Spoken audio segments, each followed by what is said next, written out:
Bonjour à tous et bienvenue dans une nouvelle vidéo dans laquelle je vais vous expliquer comment je suis devenue modèle.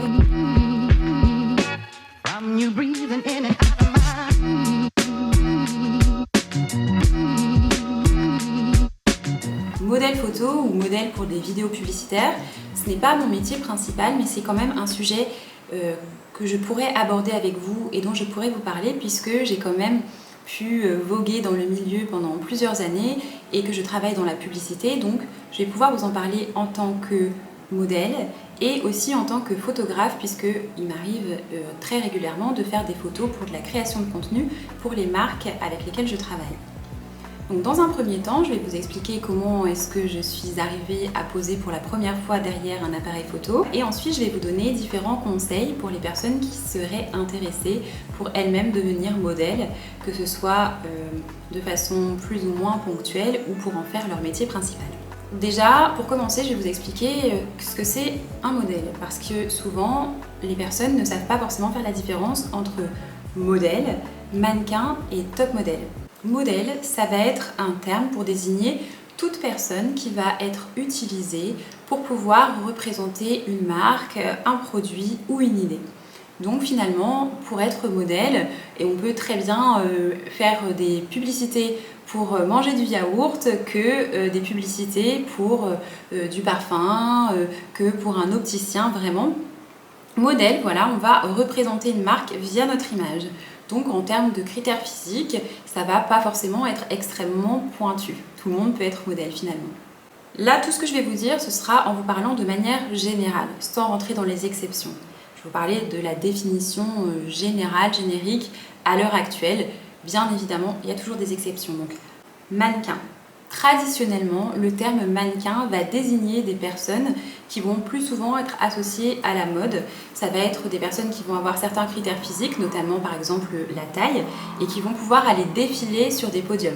Et évidemment, le mannequin peut aussi participer à des campagnes publicitaires. Et puis nous avons les top modèles. Donc les top modèles, ce sont des mannequins, eux, de haut niveau qui sont généralement très bien établis dans l'industrie de la mode. C'est généralement les personnes qui vont faire les couvertures de magazines et qui seront évidemment les mieux payées. Donc j'espère que ces petites définitions vous auront un petit peu éclairé sur les différents termes modèle, mannequin, top modèle. Maintenant que je vous ai éclairé, je vais pouvoir passer à mon histoire. Mon histoire commence il y a déjà quelques années, il y a presque 13 ans, donc quand j'avais 18 ans. J'ai été repérée par un photographe sur... Il faut savoir qu'à l'époque, tout le monde l'avait et on allait toujours fouiner sur les profils des uns et des autres de manière très régulière, comme on peut le faire aujourd'hui aussi avec Instagram. Et donc c'était quelque chose qui était plutôt commun que de se faire contacter directement via son profil. Donc ce photographe vient vers moi et me dit « Bonjour, voilà, j'ai repéré ton profil, je trouve que ton visage serait intéressant, je trouve que ton visage est intéressant. Et j'aimerais qu'on fasse des photos ensemble. Est-ce que ça te dirait, est-ce que ça t'intéresserait qu'on fasse un shooting ?»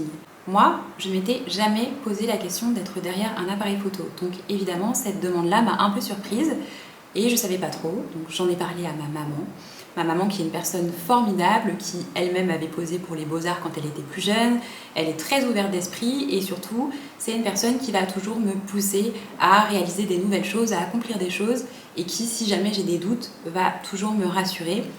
Et donc là, elle m'a dit, écoute, vas-y, ça ne te coûte rien, fonce et tu verras. Et si tu as besoin d'être rassurée, va faire les photos tout simplement à côté de la maison, comme ça tu sais qu'on n'est pas loin. Donc, j'ai accepté et j'ai fait mes toutes premières photos. C'était évidemment pas les meilleures parce que j'étais un petit peu gauche, j'étais un petit peu timide, mais j'ai passé un bon moment et j'ai été contente parce que je me suis découverte sous un autre angle et je me suis dit, bon bah, je suis pas mal finalement. Vous savez, un peu fin d'adolescence, adolescence, on se cherche un peu et ça m'avait fait du bien. Ce photographe-là a posté ses photos sur son profil et bien évidemment, les professionnels entre eux vont voir le travail des uns et des autres. Donc certains photographes qui avaient vu ces photos-là m'ont contacté et donc j'ai été contactée par un deuxième photographe, un troisième photographe, un quatrième photographe, un cinquième, etc., etc. Et donc c'est comme ça que j'ai commencé à faire des photos de manière un petit peu plus régulière et bien évidemment toujours pour le plaisir. Et un jour, un photographe en particulier m'a rajouté et quand je suis allée voir le profil, je me suis dit ok, c'est fake. Clairement, c'est fake. Les photos sont de top qualité, qualité magazine. Certes, j'ai déjà vu des photographes professionnels qui avaient des belles photos, mais là, j'avais encore jamais vu ça. Il y avait vraiment des mannequins qui sont connus à l'international, des top modèles, des mannequins de une mannequin en particulier de Victoria's Secret. Donc je me suis dit, c'est bon. C'est pas grave, je vais garder cette personne-là dans mes amis parce que moi qui aime la photo depuis que j'ai 7 ans, j'ai toujours aimé la photographie, avoir un appareil dans les mains. J'ai gardé ce profil-là pour pouvoir aller regarder de temps en temps ces photos magnifiques qui sortaient de je ne sais où. Et un jour, je vois des photos de nourriture qui apparaissent dans mon fil d'actualité. Moi qui suis extrêmement gourmande, qu'est-ce que j'ai fait directement? C'est que je suis allée liker toutes les photos des plats. Et c'était ce fameux profil que je pensais fake qui les avait postés.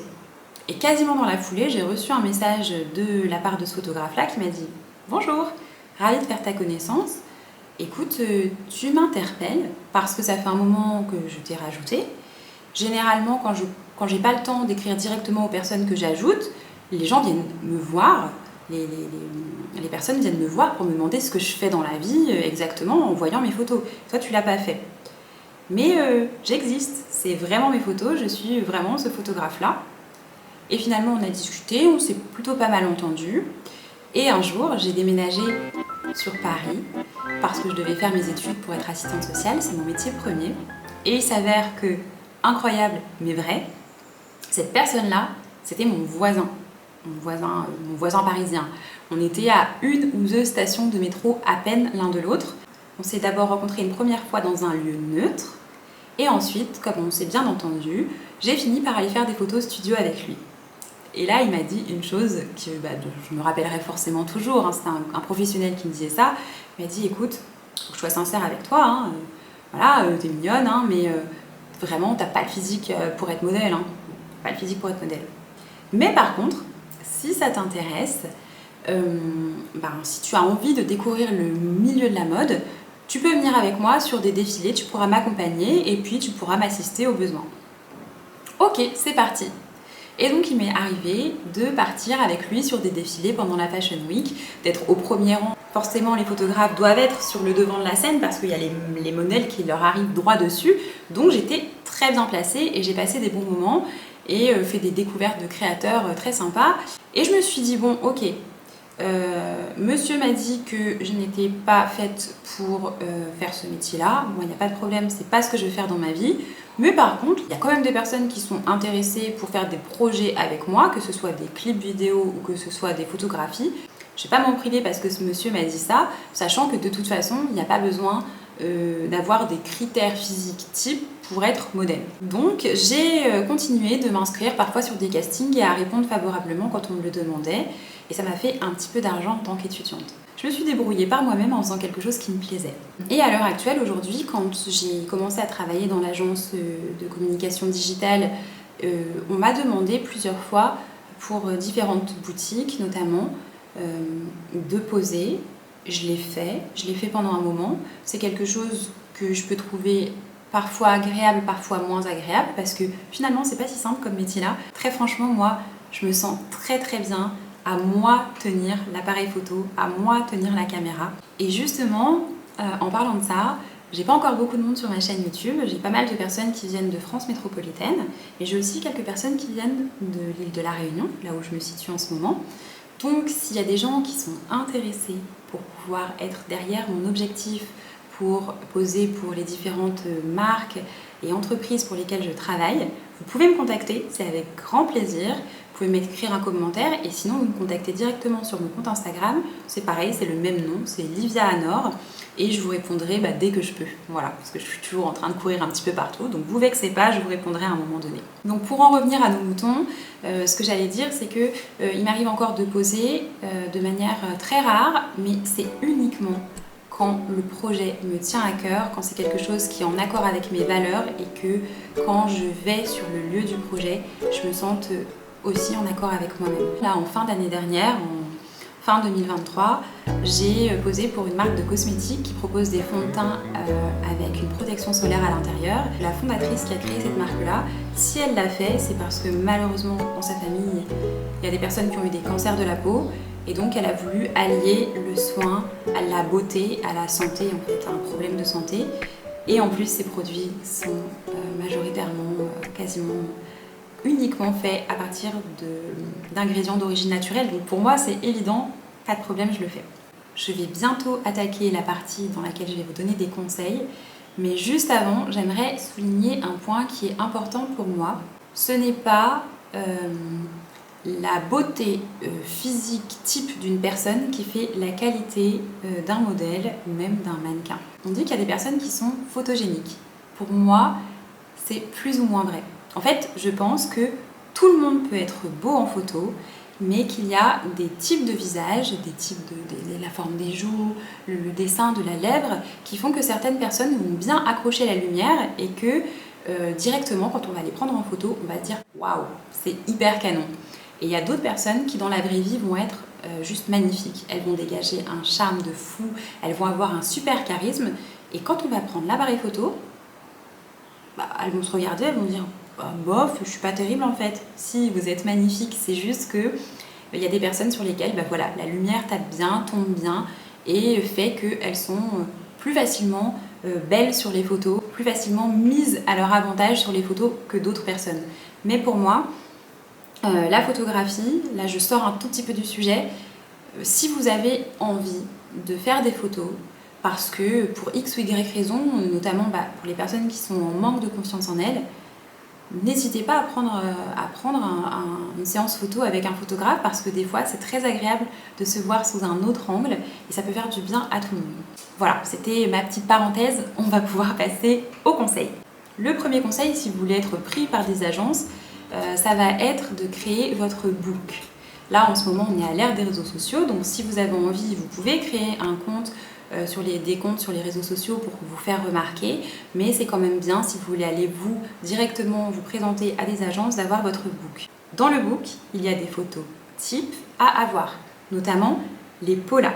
Les pollas, ça va être des photos sur lesquelles on va pouvoir vraiment bien vous voir de haut en bas et sous tous les angles. Donc ça va être des photos portraits, de face, de profil et des photos plein pied où on va pouvoir vraiment bien vous voir de la tête aux pieds. Ça doit être des photos qui sont très simples sur lesquelles vous ne devez pas être maquillé ou si vous vous maquillez, il faut vraiment que ce soit quelque chose de très léger pour qu'on voit bien votre potentiel au naturel et que les agences puissent se projeter sur quel type de shoot elles pourra vous mettre. Autre chose, quand vous allez mettre d'autres photos, c'est bien de les diversifier. Si vous mettez juste des photos que vous avez fait une fois, une après-midi, avec le même photographe, avec la même lumière, avec le même maquillage, même si vous changez de vêtements, ça ne va pas forcément pouvoir permettre aux agences de bien voir la diversité de ce que vous pouvez proposer et de pouvoir toujours, encore une fois, se projeter avec vous sur différents projets. Donc, c'est plutôt intéressant de pouvoir proposer plusieurs shootings pris à différents moments et pourquoi pas, et oui,